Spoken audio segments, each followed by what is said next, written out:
Oh, am I gonna be able to finish this? Okay. I've got some real issues. I can't believe I'm actually gonna finally do this video. I can't. It's for real. Guys, my name is Lena, and I'm coming at y'all with this video. To be completely real, this is the video I really made my YouTube for, and this is also the video that I've been avoiding. I feel like I have a really close connection to this subject, so I'm gonna be very real with what happened to me and my personal situation. When it comes to other people that have dealt with this, all I can do is say, I am so sorry that that happened to you. If this happened to you, you know that this is not something that's just like, I'm over it, because I'm not.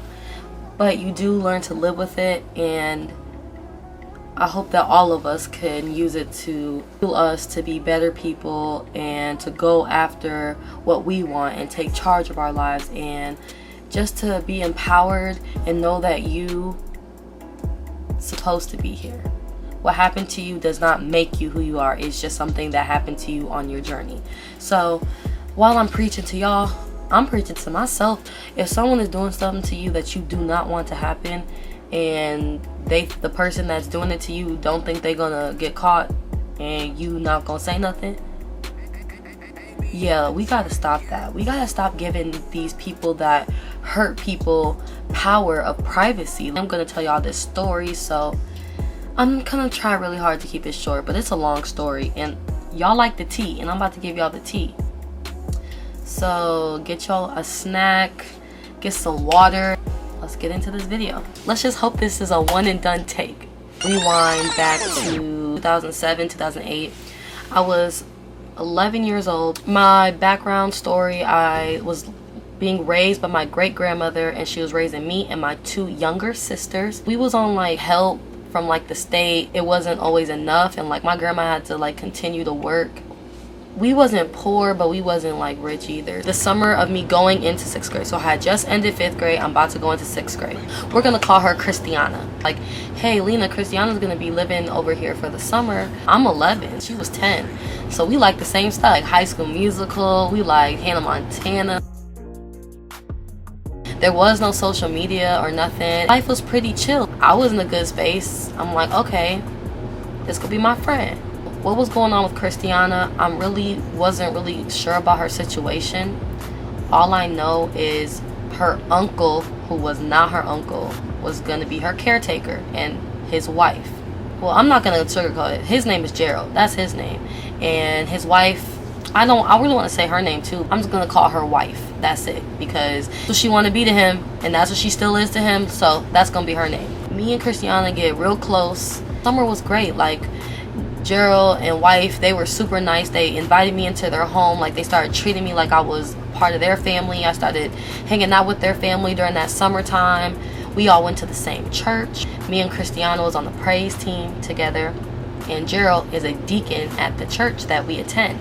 We're all getting close, like our families are getting close. We're close with the church. I just don't want Christiana to go. We started getting real sad because we knew that Christiana was gonna have to go back home. I was really like, me and her both, we wanted her to stay. We like thinking we know everything. We like, well, why don't Christiana just tell her mom that she want to come live here so that she could go to school out here and we could be best friends and be sisters forever. If that kind of sums up like how me and Christiana got super close. Gerald was getting close to me and Christiana. He would hang out with us, places. Like, we would go to the park. My little sisters would tag along. He just became like the chauffeur, basically. He would take us to the fitness center, and they had a pool. But I didn't like the pool because I couldn't swim. So like, everybody would be playing in the pool, and Gerald would like sit beside me and just talk to me. And he was trying to be kind of like a father figure. Kind of weird stuff, but at the same time, like, I really didn't understand sometimes when he was talking to me. If he wasn't talking about Hannah Montana. What? Bro, what are you talking about, man? Like, I am 11. He just took interest in me, is all I can really say. Towards the end of the summer, Gerald's like, well, maybe we can convince her mom that she could come here. So now he gave us hope.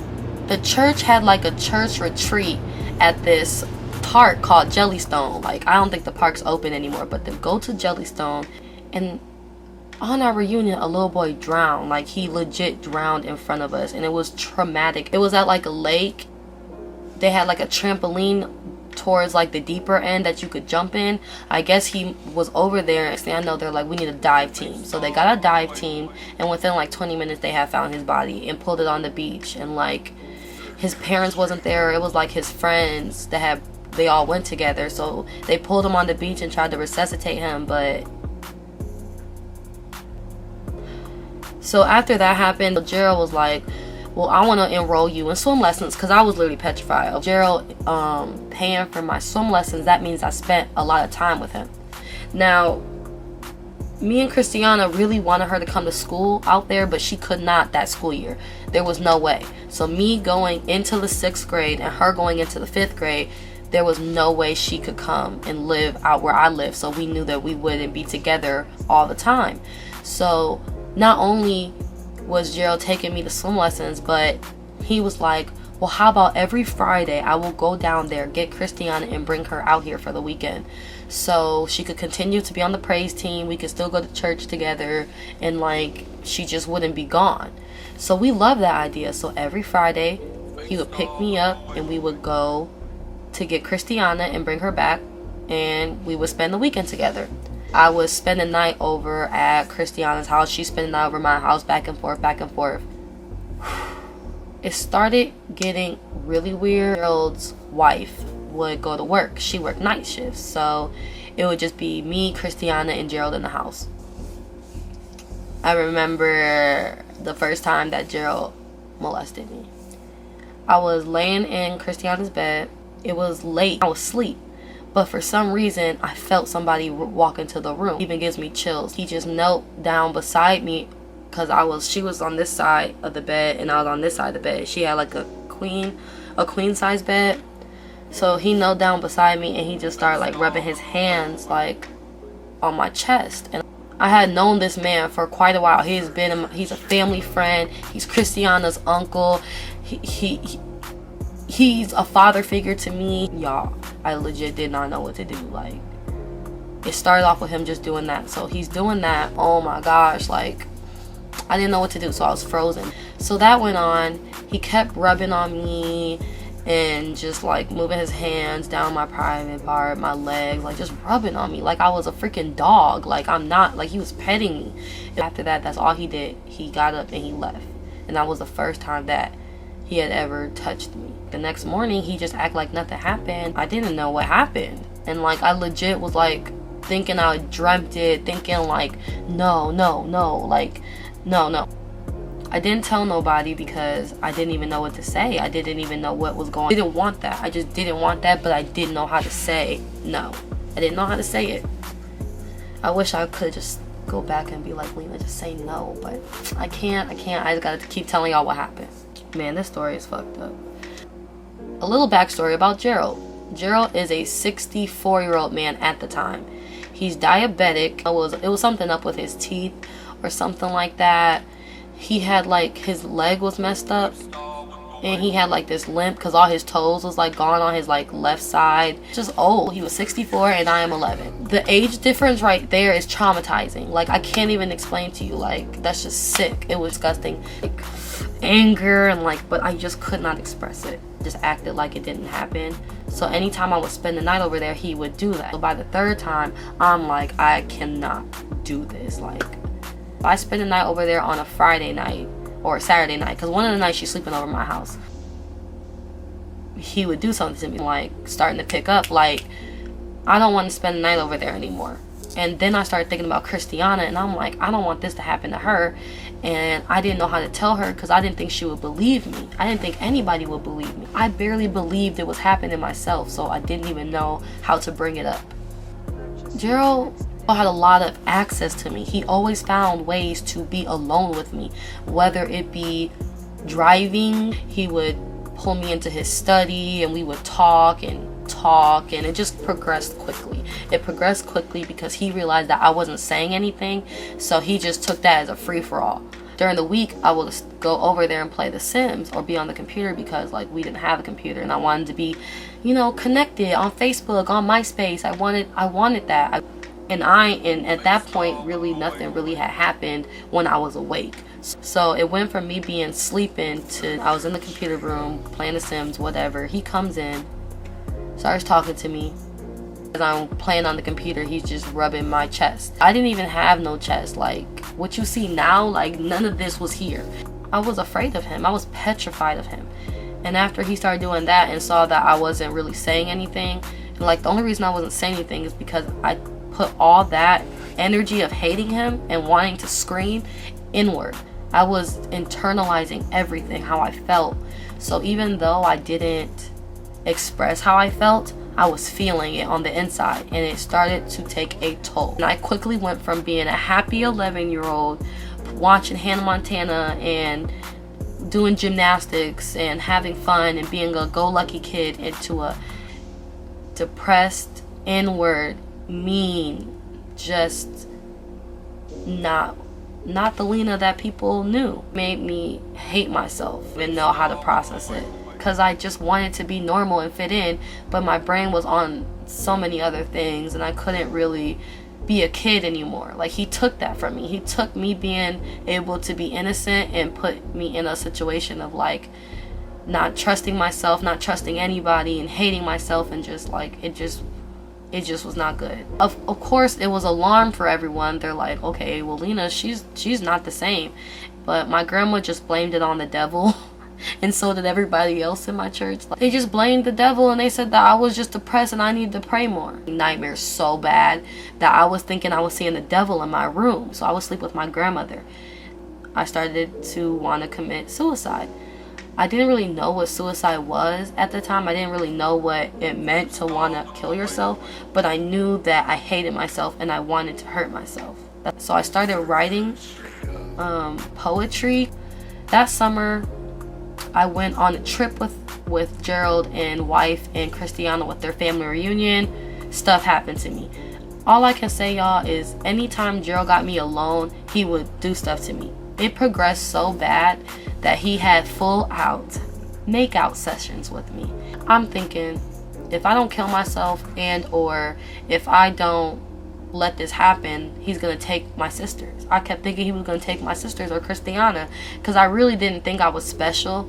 I wasn't letting him do that to me because, like, oh, he gives me special attention, which people like Christiana, she thought like, why is, because he will always do stuff for me, like buy me Sims, buy me clothes, take me swimming, pay for my gymnastics, like do extra stuff for me, and it would be like a jealousy thing. He would put us against each other. He would tell us like, you know, Christiana, Lena's prettier than you, you're ugly. Like, she had an eye disease. Did not affect her looks at all. It did not affect her looks, but that was an insecurity that he knew she had, so he would prey on it and tell her she was ugly. Coming into that summer, it was really awkward because I was already depressed. I wasn't the same anymore. One situation, I had got a tent.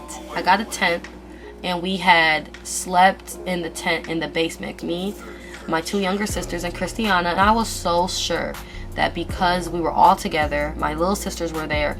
It was like a High School Musical 2 premiere was on that night, and we were like, okay, it's gonna be all right. I'm like, it's gonna be okay. Probably midnight. He came downstairs and he picked me up out this tent, sat me on the couch so I could see the tent. I'm looking at my little sister sleeping. He's doing stuff to me on the couch. He was like sucking on my toes, bro. Sick. Like, that's disgusting. Like, that's the kind of shit that he was doing to me. I remember. In that summer, we found out that Christiana was going to be able, that Gerald and wife were going to get custody of Christiana. And I was excited, but at the same time, I wanted to sabotage it. I told her, I said, Christiana, Gerald has been doing stuff to me. And I said, I just can't do it anymore. I just can't do it anymore. He's been doing stuff to me. I just can't do it anymore. And I couldn't say anything else other than those two words. The next day, she told him that I told, the things I told, she told her that I told him that. So he gonna call me into a meeting in his gazebo. Then he tore me down. Like, first, y'all, he was building me up. You know what I'm saying? Like, building me up, telling me, oh, I'm so beautiful, blah, blah. But that time, when he found out that I told him, he tore me apart. There was no way I was ever gonna tell anybody else, because then Christiana didn't even believe me. She didn't believe me, because he spun this story and was like, yeah, Lena's just crazy. Going into 7th grade. Ooh. I was a mess. There was concern about me, but they were telling me that I was depressed. They were telling my grandma that I was depressed, like the school counselor. On the beginning of the story, I was petrified of water. I remember that little boy drowned. It's not even funny. It's just like, I remember that little boy drowned, and swimming, I would hold my breath. I would hold my breath underwater just to see how close it would feel to die. I would want to go swimming all the time because I needed that feeling. It was like near almost Christmas break. It was like maybe like a week before Christmas break. I was in 7th, 8th grade at a different school, and Christiana was at the 4th, 5th, and 6th school behind me. So we didn't go to the same school, but now I could see her more often. But our relationship was so strained at that point. It just started to become real distant. It would be Christmas break, y'all. About to be Christmas break, and I completely lose it. I bring a knife to school because I wanted to kill myself at school.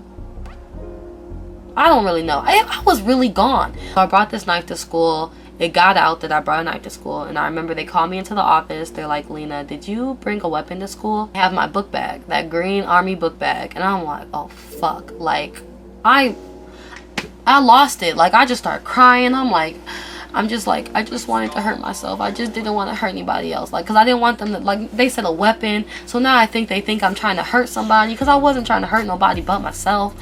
And that's when it all came out that I wanted to kill myself instantly. You know, when the kids say they want to kill themselves, and I had made a huge like scene about it.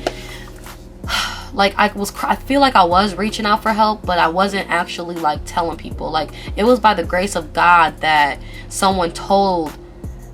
How did they find out I had a knife? I don't even remember how it happened. I just know that somebody found out and they told on me, and it ruined my whole plan because I wasn't really flaunting it. Like, I have a knife. I'm gonna kill him. Like, no. Like, I was super quiet. I was super depressed. Like, I still have scars from the cuts that I used to give myself. Like, it was bad. So yes, I got sent to the hospital. I also get suspended for 10 days because I brought a weapon to school. Suspended for the first time in my life. And now I have to go to the hospital. I'm not going to get into that experience. I'm just going to say I went to the hospital. If y'all want to know, like, what happened from there, I'll do another story. I wasn't allowed to talk about it. It's family secret, and I wasn't allowed to talk about it with anybody. I just always felt a little insecure because I didn't have any of, like, I was raised by my great-grandmother. I didn't have the security of, like, my parents, and I didn't have the security of a lot of things that I wish I had to feel secure. Why on Christmas Day? Christmas Day, a tree fell on my house.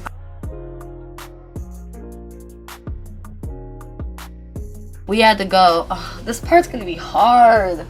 Be emotional. I wanted to do my makeup just because I didn't want to get emotional, because he ain't getting no cries out of me. But oh, this one's hard. This one's hard. Oh wow, this is harder than I thought. I'm trying real hard to keep it together on this part. Oh, am I gonna be able to finish this? Okay. Tree fell. Obviously, like, our neighbors, you run to your neighbors, like that day kind of like was fuzzy. All I remember is at the end of the day, we had to spend the night over at Gerald's house, and we had to sleep in Christiana's bed because it was Christmas, so she was with her family. So we had to sleep in Christiana's bed, the same bed that he was like molesting me in. Me and my little sisters and my mom and my grandma were sleeping in. I just got out of the hospital when I had to sleep over there with my family. So the next day, after the tree fell, we had to move. So when I was able to go back to school, I remember I talked to Christiana one more time, and she told me that Gerald had done something to her, and I'm not going to go into detail because that's not my story to tell at all. And I remember her telling me that, and I just remember breaking down because, like, I didn't even do my job. So not only did I completely let this happen to me because I thought I was protecting someone, I couldn't even protect her. I had to move, so I didn't even have to see Gerald anymore, and the distance made it easier for me to forget that I was ever sexually assaulted so many times because I didn't want to remember it. You know how badly I want to end this story right here?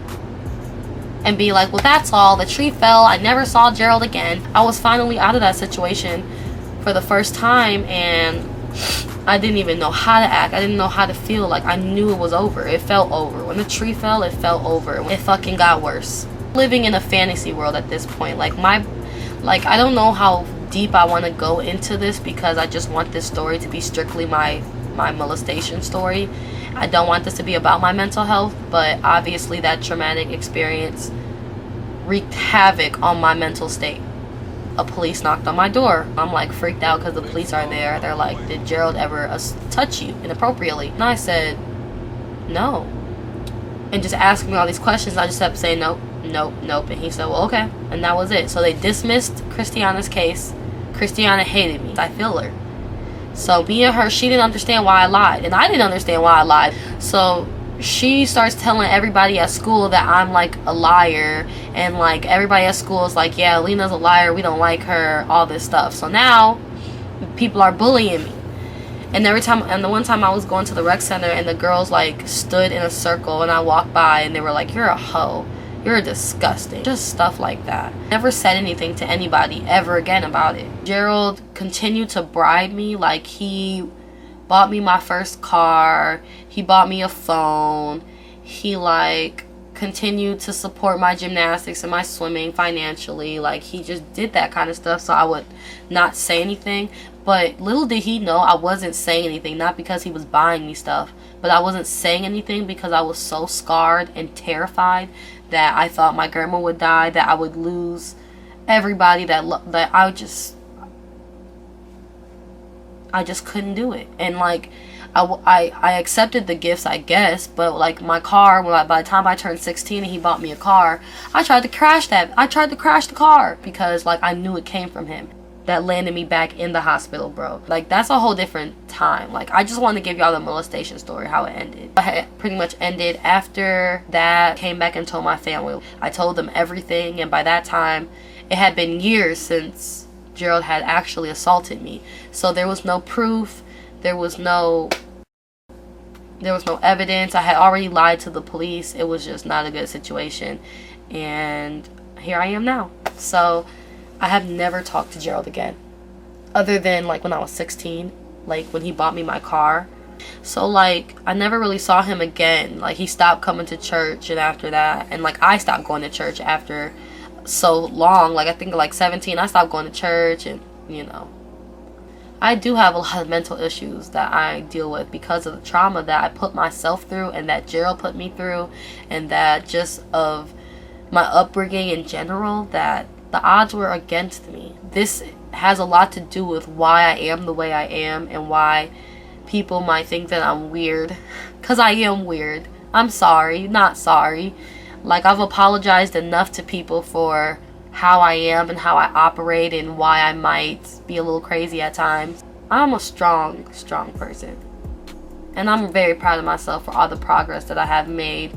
I wish I would have had the confidence and took back the power to have said something, and I regret it, and sometimes it gets swept under the rug, and that's why I'm here to try to stop it. I don't want this to get swept under the rug no more. There was no justice for me, and that's okay, because I'm still here and I didn't kill myself, and you didn't take anything from me other than the fact that I had to grow up a lot faster than I had to because of you. But I'm still breathing. And Gerald, you never gonna watch this, but I wish we could talk. I wish I could say some words to you. I wish I could like have a face-to-face to him, y'all. Like, I really would love to have a face-to-face conversation with your dumb ass, because I have a lot to say now. A lot. Wife, you know. If you know for a fact and you apologize to me that your husband molested me and another young minor, I don't know, sis. I can't really get with it. So yeah, that's my molestation story, how Gerald Bingham molested me and pretty much stole my innocence when I was 11, and it continued from when I was 11 until I was about 13 years old. That's just my story. There's so much more to me. But that's just like a foundation story of like where I've come from. Like, when I say I've dealt with depression and anxiety and mental health out the ass, I've dealt with it, y'all. So I have a lot of insight on that, and I've always told myself I was dumb because I always thought I was. But I'm learning that I'm pretty intelligent and I have a lot to say. And I might be really goofy and I might do things really weird, but that's just me. And we're gonna just keep getting better from here. So I hope y'all like this video. I hope it's not too long. And this has been Lena, keeping it real, while keeping it lit. So please like and subscribe, and I hope I can be more real and more honest on my channel. I hope you guys enjoyed, and I hope this can help somebody. Please, please, please open up, talk, get this shit off your chest. It's not for them, it's for you. This is all for you, sweetheart, or whoever has ever been, abused. I didn't want that to happen to me, and you didn't want it to happen to you, and so like we need to stick together. So yeah, all right. My bed's a mess. I probably should have made my bed for the video, but this is the real life. Don't y'all want to see real? Don't you want to see the real? So we're just gonna. It's made. It's good enough.